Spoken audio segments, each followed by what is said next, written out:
안녕하세요. 파락강통에서 제기한 주식쟁이입니다. 오늘은 차트를 통한 매매를 할 때 우리가 기술적 매매 기준으로 이 이평선을 많이 활용하고 있는데요.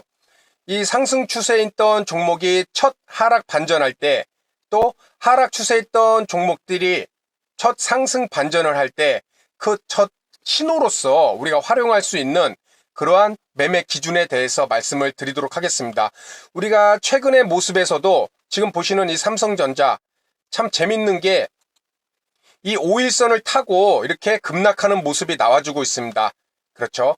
누가 약속한 것도 아닌데 하루에 수천억씩 움직이는 이런 종목에서도 5일선을 맞고 하락하고, 정확히 5일선을 맞고 하락하고, 5일선이 저항선이 돼서 이렇게 올라가지 못하고 정확히 헤딩하고 떨어지는 모습을 우리가 볼 수 있습니다. 이것은 이 삼성전자라는 종목뿐만 아니라 대부분의 종목들이 그랬었고, 또 주가지수에서도 수조, 수백조가 움직이는 이 주가지수에서도 이렇게 5일선이 이렇게 저항선이 돼서 정확하게 헤딩하고 떨어지는 이런 모습. 그렇죠? 어찌 보면은 5일선, 11선, 21선, 61선 이런 이평선이라는 것은 단순히 산술적으로 5일 이평선은 5일 동안의 이 종가의 평균값이겠죠. 그렇죠?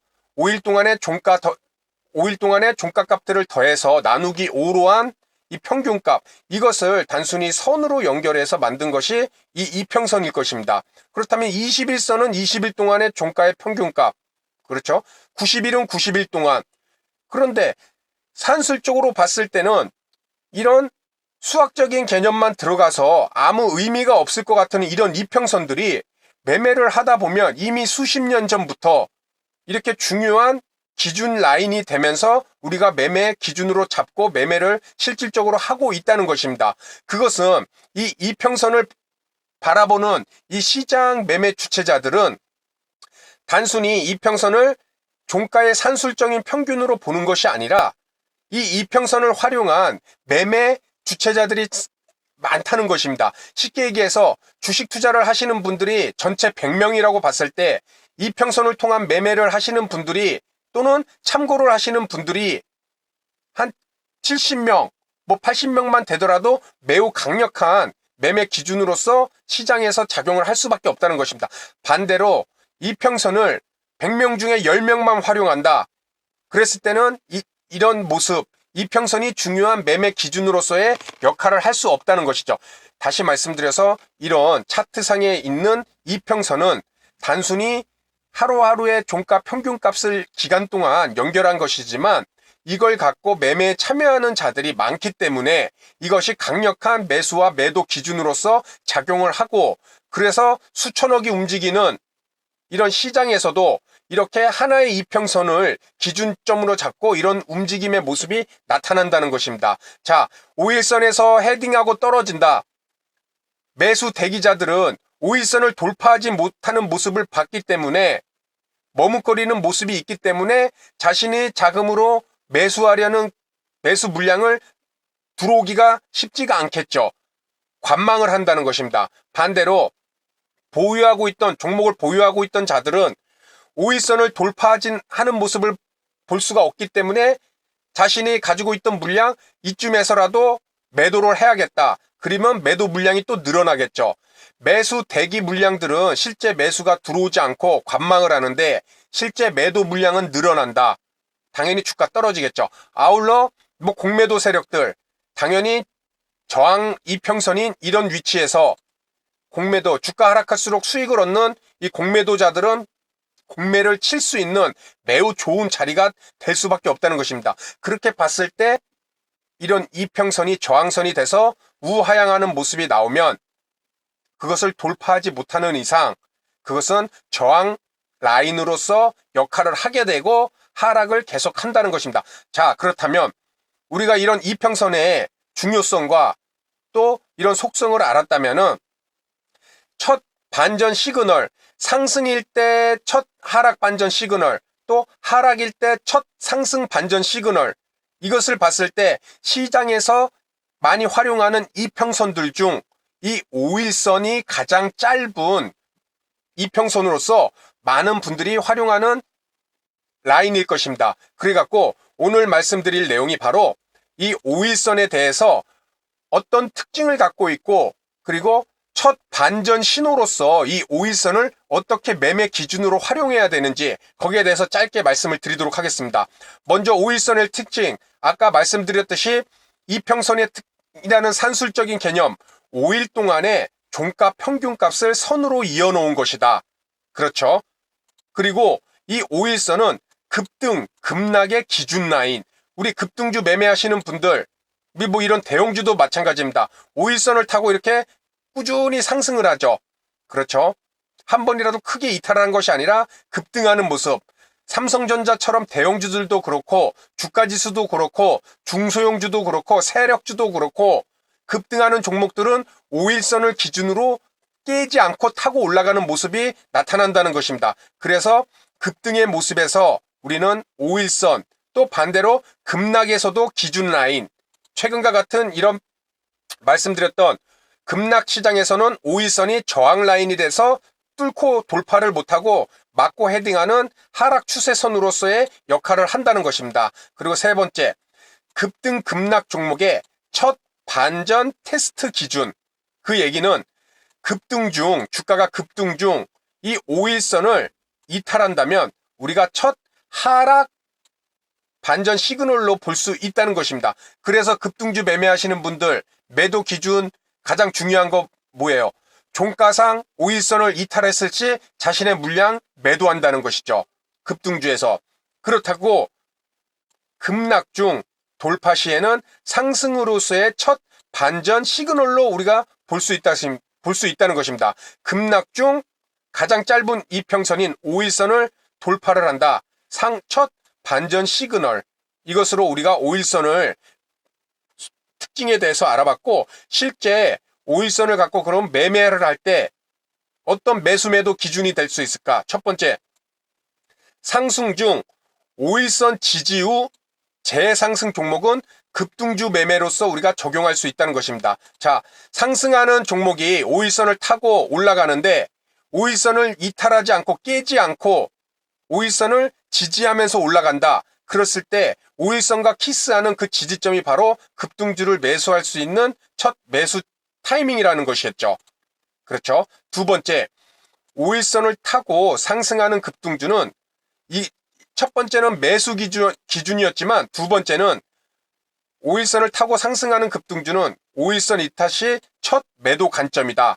그렇죠? 아까 말씀드린 바와 같이 급등하는 종목 5일선 깨지 않고 타고 올라가는데 첫 5일선 종가상으로 깨고 내려왔다. 매도 관점이라는 것이죠. 세 번째, 하락 중 5일선 첫 돌파 시는 매수 시점이다. 그렇죠? 하락 중 5일선을 돌파할 때는 일단 캔들상 이렇게 일봉상들의 캔들 전저점을 깨지 않고 더 이상 하락하지 않고 상승 흐름이 나왔을 때 5일선을 돌파하는 이런 양봉의 모습이 여기 나와주고 있죠. 지금 이 삼성전자에서요. 이 모습은 단순히 이 삼성전자뿐만 아니라 주가지수에서도 나온 모습이었고, 또 주가지수의 상승 흐름과 함께 대부분 종목에서도 이런 모습이 나왔습니다. 그렇기에 하락 중 5일선 첫 돌파 시 매수 시점이다. 그것은 상승 반전의 첫 시그널. 왜? 5일선이라는 것은 우리가 활용하는 이평선 중에 가장 짧은, 많은 사람들이 사용하는 이평선 중에 가장 짧은 이평선이기 때문에 첫 신호로서 5일선의 의미는 상당히 크다는 것입니다. 그리고 네 번째, 우리가 급락하는 종목에서 5일선을 돌파했다고 해서 바로 매수 들어가시는 분들도 분명히 계실 것입니다. 그렇죠? 이렇게 빠른 매매가 가능하신 분들은 5일선 돌파 시 단 며칠 동안이라도 상승 흐름이 나올 것을 예측을 할 수가 있기 때문에 5일선 돌파 매매에서 그만큼 하락폭이 컸기 때문에 5일선 첫 돌파 시 매수를 할 수 있는데, 만약에 이것이 하락으로 반전될 수 있고 당일날 올랐지만 또 하락 반전이 될 수 있다는 것을 좀 안정적이고 보수적으로 매매를 하고 싶다면은 이 5일선은 눌림이 나오는 자리 또한 분명히 나온다는 것입니다. 그렇죠? 그렇기 때문에 네 번째는 5일선 첫 돌파 후 하락 시 5일선을 지지하는 이런 눌림목 매수 시점을 분명히 가질 수가 있다는 것입니다. 이평선의 특징을 봤을 때 분명히 돌파가 나오면은 지지하는 위치는 분명히 나올 수밖에 없습니다. 그것은 100%입니다. 왜냐? 5일선을 계속 5일선 위에서 주가가 올라간다는 것은 급등하는 종목들밖에 나올 수밖에 없습니다. 그리고 그러한 종목들도 언젠가는 5일선과 만나는 키스하는 지점이 분명히 생길 수밖에 없다는 것입니다. 그렇기 때문에 지금과 같이 급락 이후 5일선을 돌파가 나왔지만은 또 5일선과 지지하는 이런 모습의 과정이 필연적으로 나올 수밖에 없다는 것입니다. 지금 이 삼성전자만 봤을 때도 금요일날 5일선을 1차 테스트하는 모습이 나왔습니다. 지금 파란색 라인, 5일선이 라인을 그려보도록 하겠습니다. 그리고 금요일날 저가 아래꼴이 달았죠. 이 정확하게 삼성전자 금요일날 저가가 46,850원입니다. 그렇죠. 그리고 5일선이 46,840원. 10원 차이로 이렇게 5일선을 장중 지지하는 모습, 테스트하는 모습이 나와줬다는 것입니다. 이렇게 5일선을 돌파한 후 지지하고 이 5일선을 깨지 않고 양봉의 모습이 나올 때 우리는 5일선 눌림목 매매로서 양봉의 모습이 나올 때 분명히 매수 관점으로 잡아볼 수 있다는 것입니다. 지금은 매매 방법 중에 이 5일선을 통한 이 특징과 성격에 대해서 말씀을 드리는 것이고 지금 단순히 차트상의 접근을 말씀을 드리는 것입니다. 최근에 이런 시장 분위기와는 다르게 그런 것을 적용시켜서 바로 이것을 이렇게 적용을 하자가 아니라 실제 최근의 모습도 있지만은 앞으로 이런 5일선을 갖고 우리가 매매 기준으로 잡을 때 이러한 내용들을 꼭 참고하면은 매도의 기준점, 매수의 기준점을 분명히 21선만 하시는 분들보다 한 발 더 빨리 적용을 하고 매매 실전에 사용을 할 수 있다는 것입니다. 그래서 최근의 종목들도 보면은 뭐 좋은 종목들은 아직도 금요일장도 강한 모습을 보인 종목들은 이 5일선하고 아직도 이렇게 이격도가 크게 벌어진 모습을 보이는 종목들도 여럿 있습니다. 그렇죠. 지금 뭐 이런 종목들. 하지만 5일선을 벌써 테스트하는 종목들, 5일선과 맞붙어서 아까 삼성전자와 같이 이렇게 뭐 이런 NHN도 5일선을 지지를 하고 이런 테스트 과정을 월요일부터 나올 수밖에 없을 것입니다. 그렇죠. 물론 뭐 금요일날 미국장이 크게 3% 이상의 하락이 나와서 이 종목이 바로 지지를 상승할 것이다. 이것은 어느 누구도 모릅니다. 다만 오늘 말씀드린 내용, 그 내용처럼 우리가 5일선을 갖고 첫 번째 반전 시그널로서 매도의 기준이자 또 매수의 기준점으로 잡기 위해서는 분명히 눌림목 매수로서 지지를 성공을 해줘야 된다는 것입니다. 그렇게 지지에 성공을 하고 상승하는 양봉에 나왔을 때 그럴 때 우리가 하나의 매수 기준점으로 분명히 잡아볼 수 있으리라 생각됩니다. 그래서 오늘 말씀드릴 내용, 이런 우리가 시장에서 매매 기준으로 잡을 때 차트를 통한 기술적 분석을 통한 이평선의 특징, 그 중에 가장 짧은 이평선인 5일선, 그것을 통한 첫 상승 반전, 첫 하락 반전일 때 이런 매수와 매도 기준점은 어떻게 활용할 수 있는지 거기에 대해서 말씀을 드렸습니다. 그래서 오늘 말씀드릴 내용 여기서 마치도록 하고요. 다음 시간에도 좋은 내용으로 인사를 드리도록 하겠습니다. 감사합니다.